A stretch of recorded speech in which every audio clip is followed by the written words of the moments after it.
அரசு செவி சாய்க்காது என்பது ஒரு குற்றச்சாட்டு இருக்க. அரசாங்கத்திட்ட எல்லாத்திட்டையும் நாங்கள் போராடி தான் விலை வாங்கியிருக்கோம். இந்த கேள்வியை நீங்க 3 மாசத்துக்கு முன்னாடி கேட்டிருந்தீங்கன்னா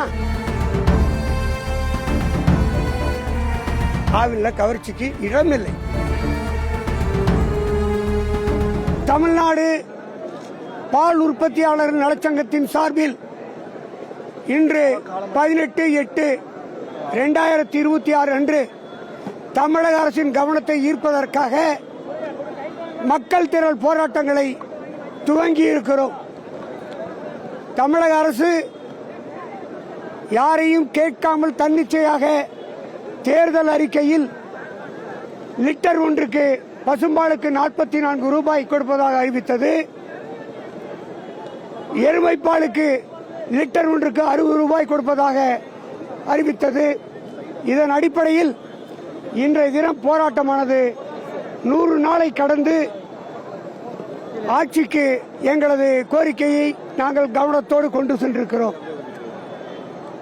தமிழகத்தில் நாள் ஒன்றுக்கு 3 கோடி லிட்டர் என்கிற அளவில் பால் உற்பத்தி வருடம் தவறாமல் 5% உயர்ந்து கொண்டிருக்கிறது. அரசாங்கத்தினுடைய ஜிடிபி புள்ளி விவரங்களின்படி வேளாண் பொருட்கள் உற்பத்தியில் பால் உற்பத்தி என்பது 4.57% இருக்கிறது. அப்படி இருக்கிற பொழுது ஒரு நிலையான நீடித்த வருவாயை இந்த பால் உற்பத்தி தொழில் எங்களுக்கு வேளாண்மையில் ஈடுபட்டிருக்கிற விவசாயிகளுக்கு கொடுத்து வருகிறது. இந்த சூழ்நிலையில பால் கொள்முதல் குறைஞ்சு போச்சுன்னு சொல்றது ஆவிலுக்கே ஒரு வெட்கமாக இருக்க வேண்டும். ஏனென்று சொன்னால் கடந்த ஆண்டு ஆவினுடைய பால் கொள்முதல் என்பது 36 லட்சம் ஆகஸ்ட் மாதத்தில், இன்னைக்கு 27 லட்சம் லிட்டராக அந்த பால் குறைந்து விட்டது. இதற்கு காரணம் அரசாங்கத்தினுடைய மெத்தன போக்கு. இந்த பால் உற்பத்தியாளர் கூட்டுறவு சங்கங்கள் என்பது எங்களுடைய பங்கு முதல்ல நாங்கள் கிராமங்களில் முதல் போட்டு ஆரம்பித்தோம். கிராம சங்கங்களிலிருந்து முதல் கொடுத்து மாவட்ட ஒன்றியங்களில் சங்கத்தை ஆரம்பித்தோம். அதுதான் பால் பண்ணை. மாவட்ட பால் பண்ணையிலிருந்து பங்கு முதல்ல போட்டு ஆவின் ஆரம்பித்தோம். ஆக மொத்தத்தில் பால் கூட்டுறவு அமைப்புகளான இணையம், மாவட்ட ஒன்றியம், கிராம சங்கம் அத்துணையும் எங்களுடையது. எங்களை கேட்காம கடந்த ஆட்சியில் லிட்டர் ஒன்றுக்கு 3 ரூபாய் விலை குறைப்பு செய்தீர்கள். நாங்கள் ஆட்சேபிக்கவில்லை. அந்த விலை குறைப்பு எங்களுடைய வருமானத்தில் மிகப்பெரிய பாதிப்பை ஏற்பட்டுருச்சு. ஒரு நாளைக்கு 30 லட்சம் லிட்டர் கணக்கு வச்சா கூட லிட்டருக்கு 3 ரூபாய், நாள் ஒன்றுக்கு 1 கோடி, வருஷத்துக்கு 365 கோடி, 5 வருஷத்துக்கு 1825 கோடி எங்களுக்கு இழப்பு ஏற்பட்டிருக்கிறது. அதை போல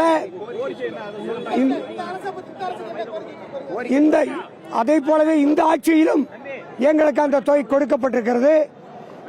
ஆனாலும் கூட பால் கொள்முதல் விலை கடந்த 3-4 மாதங்களாக தனியார் விலை லிட்டருக்கு 10 முதல் 15 ரூபாய் வரை உயர்த்தி கொள்முதல் செய்கிறார்கள். எங்களுக்கான கோரிக்கைகளை நாங்கள் இந்த ஆட்சி வந்ததுக்கு பின்னாடி மட்டும் கொடுக்கல, கடந்த ஆட்சியிலேயே கொடுத்திருக்கோம். பரிசீலனையில் இருந்ததை ஆட்சி பொறுப்பேற்றிருக்க தாவக அரசு செயல்படுத்த வேண்டியது அதனுடைய கடமை. அதனுடைய கேட்பது எங்களுடைய உரிமை. அந்த அடிப்படையில் லிட்டருக்கு பசும்பாலுக்கு 44 ரூபாயும் எருமைப்பாலுக்கு லிட்டருக்கு 60 ரூபாயும் வழங்கிட வேண்டும். அதை போலவே எங்கள் சங்கங்களை நடத்துவதற்கு சங்கங்களுக்கான மார்ஜின் தொகை லிட்டர் ஒன்றுக்கு 5% உயர்த்தி கொடுத்திட வேண்டும். இந்த விலை உயர்வை தமிழக அரசு உடனடியாக அறிவிக்காவிட்டால் காலம் தாழ்த்துகிற ஒவ்வொரு நாளும் ஆவிலிருந்து பால் குறைந்து கொண்டிருக்கிறது. எங்களுடைய எதிர்காலம் பால் பட்டுக் கொண்டிருக்கிறது. அதன் அடிப்படையில் 23ஆம் தேதியை நாங்கள் கெடுவாக வைத்திருக்கிறோம். 23ஆம் தேதிக்குள்ளாக எங்களுக்கான பால் விலை உயர்வு, விளிம்பு தொகை உயர்வு அறிவிக்கப்பட வேண்டும்.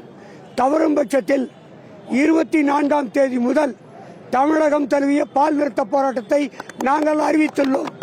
எங்களது சங்க உற்பத்தியாளர்கள் ஆவினுக்கு பால் வழங்க மாட்டார்கள். பட்ஜெட் நடந்துட்டு இருக்குன்னா பட்ஜெட் இப்ப நடந்துட்டு இருக்கு 110 விதி ஏதாவது எதிர்பார்க்கறீங்களா? தமிழக வேளாண்மை துறை பட்ஜெட்டின் கீழ் வருகிற பால்வளத்துறையின் பட்ஜெட் மானிய கோரிக்கை செப்டம்பர் 2ஆம் தேதி நடப்பதாக உள்ளது. அதுவரை காலம் தாழ்த்துகிற பொறுமை எங்களுக்கு இல்லை. அதன் அடிப்படையில் முதலமைச்சர் தனக்கான சிறப்பான அதிகாரத்தை பயன்படுத்தி விதி எண் 110 கீழ் இந்த விலை உயர்ப்பை இன்றோ நாளையோ நாளை மறுநாளோ அறிவிக்காவிட்டால் எங்களது போராட்டம் தமிழகம் தழுவிய அளவில் எல்லா மாவட்டங்களுக்கும் கொண்டு செல்வோம் என்று அரசின் கவனத்திற்கு எச்சரிக்கையாக சொல்ல விரும்புகிறோம்.